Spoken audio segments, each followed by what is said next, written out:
تو آپ نے فرمایا آپ اس کی طرف سے صدقہ کرو. کہنے لگا جی سب سے بہترین صدقہ کیا کروں اپنی والدہ کی طرف سے؟ آپ نے فرمایا کوئی پانی کا انتظام کسی راستے پر کر دو. تو انہوں نے ایک کنواں وہاں پر لگوا دیا, کنواں کھدوا دیا, اور وہاں اس کنویں پر لکھ دیا ھذا بئر لأم سعد, یہ جو کنواں ہے یہ سعد کی والدہ کی طرف سے صدقہ ہے.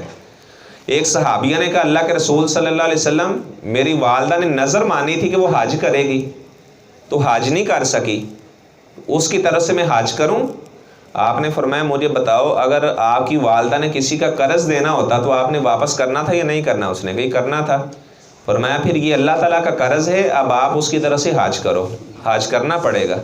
ایسے اگر کسی کا والد یا والدہ فوت ہو چکے ہیں اور فرضی روزے تھے ان کے اوپر, انہوں نے فرضی روزے نہیں رکھے, تو اس کا جو ولی ہے بعد میں اس کی طرف سے اس کا سرپرست روزہ رکھے گا اس کی طرف سے. اگر پورے ماہ کے روزے رکھے رہے ہیں تو پورے ماہ کے روزے رکھیں گے. اگر کفارہ وغیرہ دے دیا تب تو ٹھیک ہے کہ مسکین کو کھانا کھلا دیا ہے, وہ کفارہ دے دیا تھا. اگر یہ کفارہ نہیں دیا تو پھر بعد میں روزے رکھنے.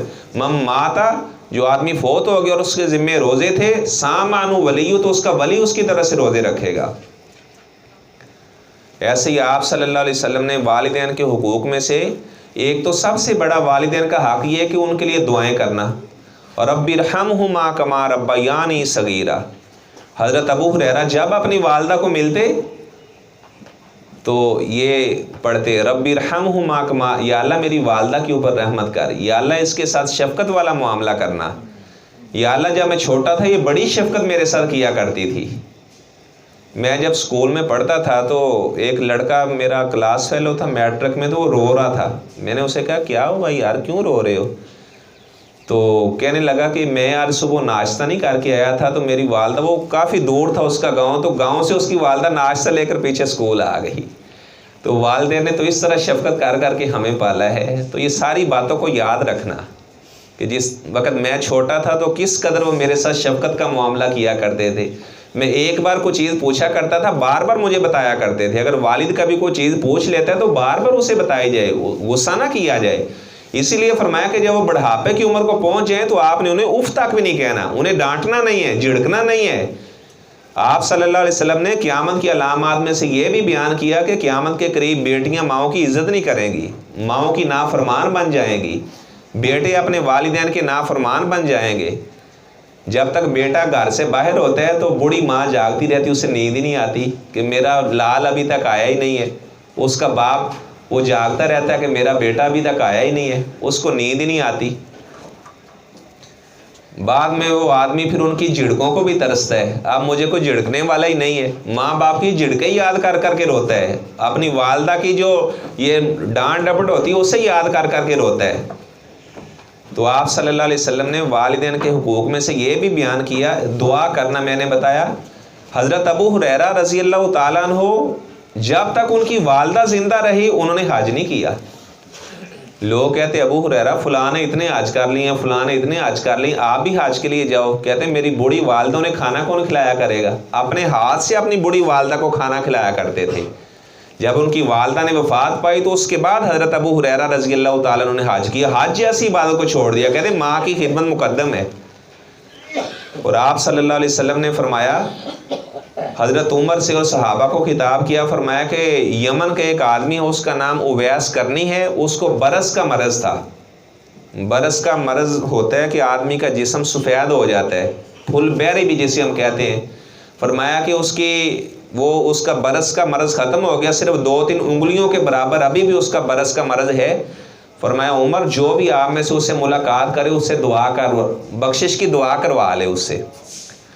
تو صحابہ نے کہا جی اس میں کوئی ایسی خاص بات ہے؟ فرمایا کہ اپنی ماں کی خدمت کی وجہ سے وہ صحابی نہیں بن سکا, ماں کی خدمت کی وجہ سے صحابی نہیں بنا. اور اللہ کے نبی کہہ رہے ہیں کہ جب اس سے ملاقات ہو تو اسے کہو تمہارے لیے بخشش کی دعا کر دے. اور صحابی کا مقام بھی سن لے, سنن ابی داؤد میں لکھا ہوا ہے جو سیاہ ستہ کی کتاب ہے, اگر کسی بندے کو اللہ تعالیٰ 1400 سال عمر دے دے اور وہ سجدے میں ہی پڑا رہے, اور ایک بندہ ایک لمحے کے لیے آپ صلی اللہ علیہ وسلم کا چہرہ حالت ایمان میں دیکھ لے, اس بندے کا مقام اللہ نے 1400 سال سجدے میں پڑے رہنے والے سے زیادہ بنایا ہے, اور وہ صحابی نہیں بنا. اور آپ فرما رہے کہ عمر اس سے دعا کروا لینا. حضرت عمر جب حج کرنے کے لیے گئے تو انہوں نے پوچھا یمن سے لوگ آئے ہیں؟ انہوں نے کہا جی آئے ہوئے ہیں۔ کہنے لگے کوئی ویس نامی بندہ بھی اسے بلایا گیا، تو حضرت عمر اس سے ملے، اللہ کے نبی کا سلام پیش کیا اور کہنے لگے کہ آپ صلی اللہ علیہ وسلم نے ہمیں کہا تھا اس سے بخشش کی دعا کروا لینا۔ یہ والدین کی جو دعا ہے ان کی خدمت ہے، دنیا کے اندر ہی اللہ تعالیٰ اس بندے کو بلند کر دیتے ہیں اور دکھا دیتے ہیں کہ یہ ماں باپ کا بڑا فرما بردار تھا، خدمت گزار تھا ان کا۔ تو والدین کے ساتھ نیکی والا معاملہ یہ بھی ہے کہ جو ان کے چاہنے والے ہیں، جو ان کے رشتہ دار ہیں، ان کے ساتھ بھی حسن سلوک کا معاملہ کرنا،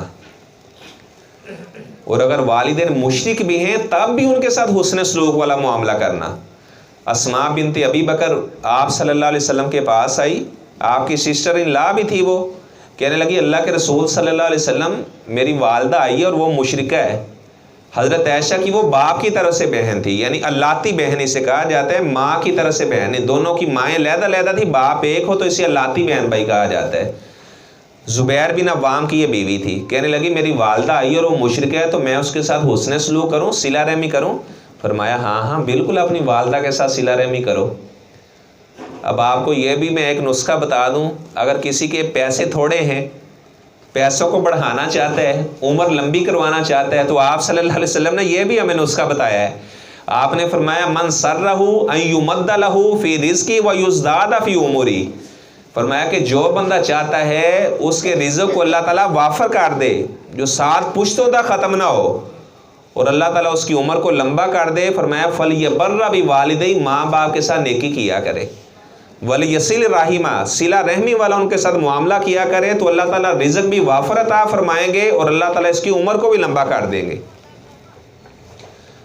اب عمر لمبا ہونا اس کا کیا معنی ہے؟ عمر تو یعنی جو اللہ نے لکھ دی اتنی ہوگی، اس میں اللہ تعالیٰ برکت ڈال دیں گے، تھوڑی عمر کے اندر ہی اللہ تعالیٰ اس سے زیادہ نیکی والے کام کروا لیں گے، یا کوئی اللہ تعالیٰ اس سے ایسا نیکی والا کام کروا لیں گے کہ مرنے کے بعد بھی اس کا نام زندہ رہے گا۔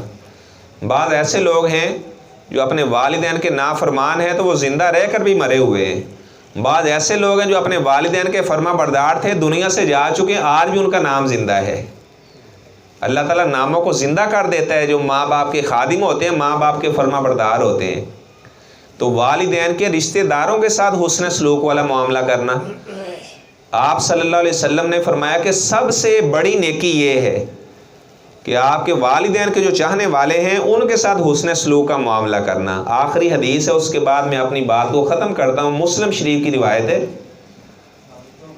آپ صلی اللہ علیہ وسلم کے صحابی عبداللہ بن عمر رضی اللہ تعالیٰ عنہ، حضرت عمر کے صاحبزادے تھے، حضرت عمر کے یہ صاحبزادے ہیں، عبداللہ ان کا نام ہے۔ حضرت عمر اللہ سے دعا کیا کرتے تھے، یا اللہ میری زندگی کے اندر میرا بیٹا عبداللہ فوت نہ ہو جائے، یا اللہ عمر کے کندھوں میں اتنی طاقت نہیں ہے کہ اپنے بیٹے کی چارپائی کو کندھا دے سکے، یہ عمر جیسا جری اتنا ہمت والا بندہ وہ یہ اللہ سے دعا کر رہا ہے، یا اللہ میری زندگی کے اندر میرا بیٹا عبداللہ فوت نہ ہو، میں پہلے فوت ہو جاؤں، یا اللہ مجھ سے یہ صدمہ نہیں برداشت ہوگا۔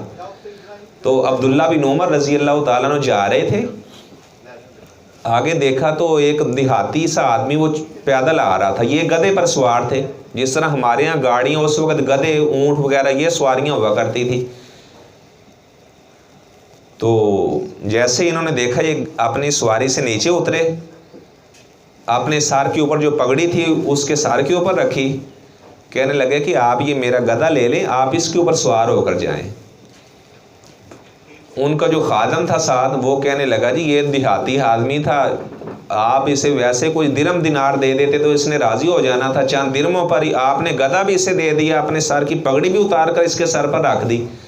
کہنے لگے آپ کو کیا بتاؤں کہ یہ میرے باپ عمر کا دوست تھا، اور آپ صلی اللہ علیہ وسلم کا فرمان ہے کہ باپ کے دوستوں کے ساتھ بھی نیکی کرنا سب سے بڑی نیکی یہ ہے، تو میں نے تو اس کے ساتھ سب سے بڑی نیکی کی ہے کیونکہ یہ میرے والد صاحب عمر کا دوست تھا۔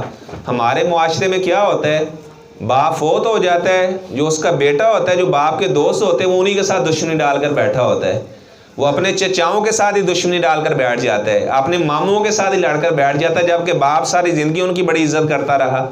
تو یہ والدین کے حقوق تھے جو میں نے بیان کیے ہیں۔ اللہ تعالیٰ ہمیں، اگر والدین دنیا سے جا چکے ہیں تو اللہ تعالیٰ ہمیں توفیق عطا فرمائے کہ زیادہ سے زیادہ ہم ان کے لیے دعائیں کریں، اگر والدین زندہ ہیں تو اللہ تعالیٰ ہمیں ان کی قدر کرنے کی توفیق عطا فرمائے۔ وآخر دعوایا ان الحمدللہ رب العالمین۔